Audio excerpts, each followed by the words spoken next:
रूपा अपना पिज्जा का ठेला लेकर जा रही थी। ले लो, गरम पिज्जा ले लो, वेज पिज्जा, चीज पिज्जा ले लो। बहुत दिनों से रूपा का पिज्जा का धंधा कुछ ठीक से नहीं चल रहा था। ग्राहक उसके ठेले के पास से गुजरते थे, लेकिन पिज्जा खरीदने के लिए नहीं रुकते थे।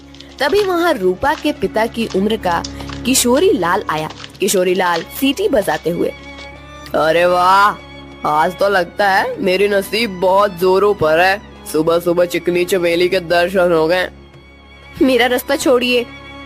अरे रास्ता छोड़े मेरे दुश्मन। हम दोनों के तो रास्ते जल्दी ही एक होने वाले हैं और तुम बोल रही हो कि रास्ता छोड़ दो। ये ठीक नहीं है डार्लिंग। अच्छा, तुम्हें डार्लिंग कहूंगा तो चलेगा ना? वो क्या है ना, मैंने सुना है कि आजकल की लड़कियां को डार्लिंग, जानू, बच्चा ऐसे सब सुनना अच्छा लगता है। तुम बताओ मैं तुम्हें क्या कहकर पुकारूं? कोई जरूरत नहीं है मुझे किसी भी नाम से पुकारने की, जाने दीजिए मुझे। रूपा रास्ता बदलकर जाने लगी। तभी किशोरी लाल ने रूपा का हाथ पकड़ लिया। छोड़ो मेरा हाथ, छोड़ो। अपनी बेटी की उम्र की लड़की का हाथ पकड़ने में शर्म नहीं आती तुम्हें किशोरी लाल? किशोरी लाल नहीं, सुनिए जी कहकर बुलाओ मुझे। और मुझे शर्माने की जरूरत नहीं है। शादी होने वाली है हमारी। तुम्हारी उस जुआरी बाप ने मुझसे कर्जा लिया था।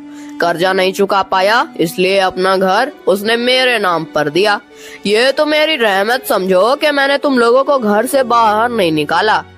ये करके भी वो रुका नहीं, फिर से जुआ खेलने के लिए मुझसे पैसे लिए और कहा कि अगर पैसे नहीं चुका पाया तो मेरी बेटी से शादी कर लेना।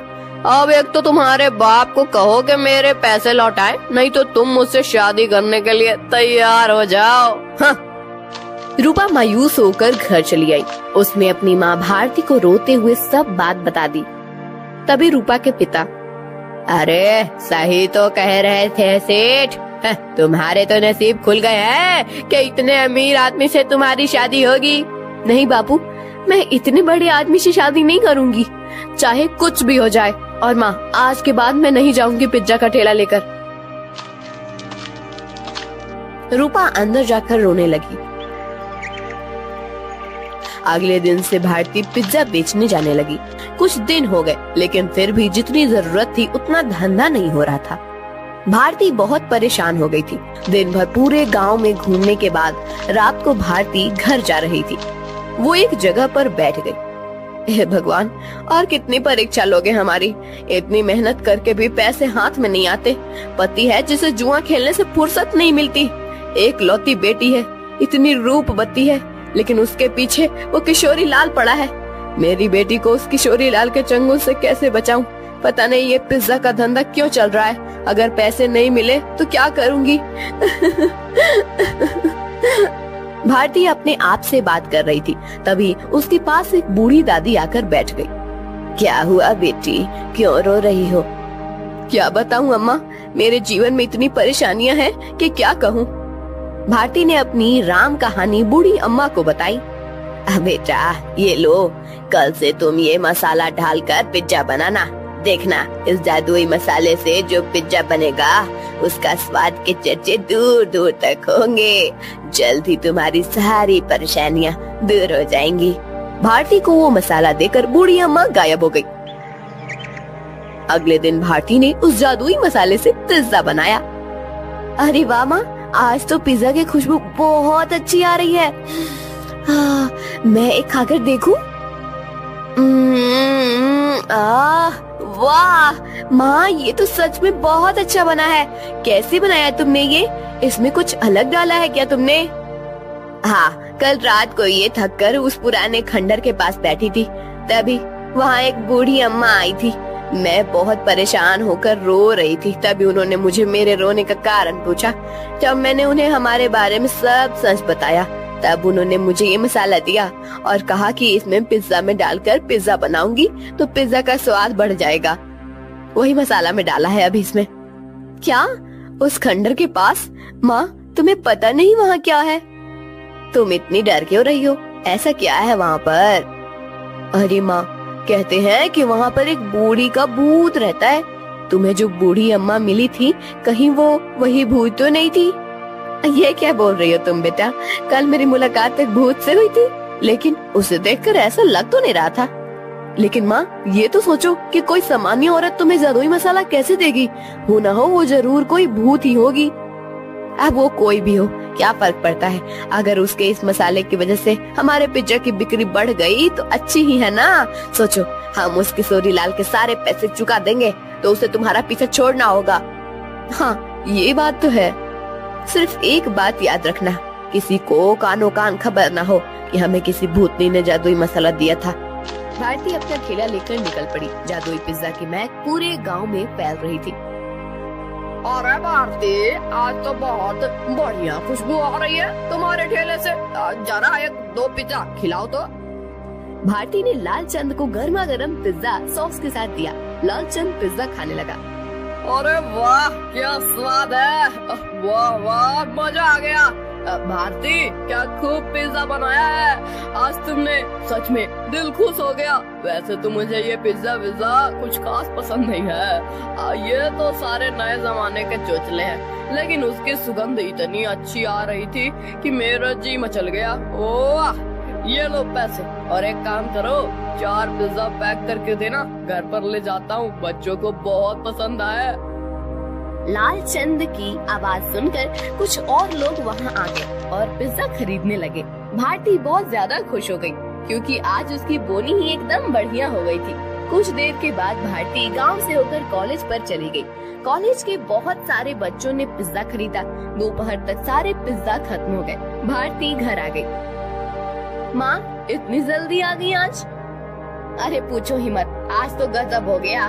सच में उस मसाले ने तो कमाल कर दिया। जब मैं यहाँ से निकली, थोड़ी दूर पर लालचंद सेठ मिल गए। पिज्जा की खुशबू से गीचे चले आए। 2-3 पिज्जा खा लिए उन्होंने और 4 पैक करके घर ले गए। इतनी तारीफ कर रहे थे पिज्जा की, क्या ही बताऊं। उनकी आवाज सुनकर कुछ और गांव वाले आए और उन्होंने भी पिज्जा खरीद लिया। आज तो बहुत अच्छी बोनी हो गई थी। फिर मैं कॉलेज पर चली गई। वहाँ भी बच्चों की खाने की छुट्टी हुई थी। क्या कहते हैं उसे? हाँ, रिसेस। बहुत से बच्चे बाहर आए और पिज्जा लेकर चले गए। सारे पिज्जा खत्म हो गए। अरे वाह, मतलब भूतनी ने दिए हुए मसाले ने आपका काम कर दिया। माँ, अगर रोज ऐसे ही पिज्जा की बिक्री होने लगी तो बहुत जल्द हम सारा कर्जा चुका देंगे। हाँ बेटा, ऐसा ही होगा। एक दिन, रूपा, मैं सोच रही हूँ कि मैं दोपहर को घर आ जाती हूँ। बाद में पूरा टाइम मैं खाली बैठ रहती हूँ, तो क्यों न शाम के समय भी पिज्जा का ठेला लगाना शुरू कर दूँ। लेकिन माँ, तुम कितना काम करती हो? शाम को भी काम करोगी तो थक नहीं जाओगी?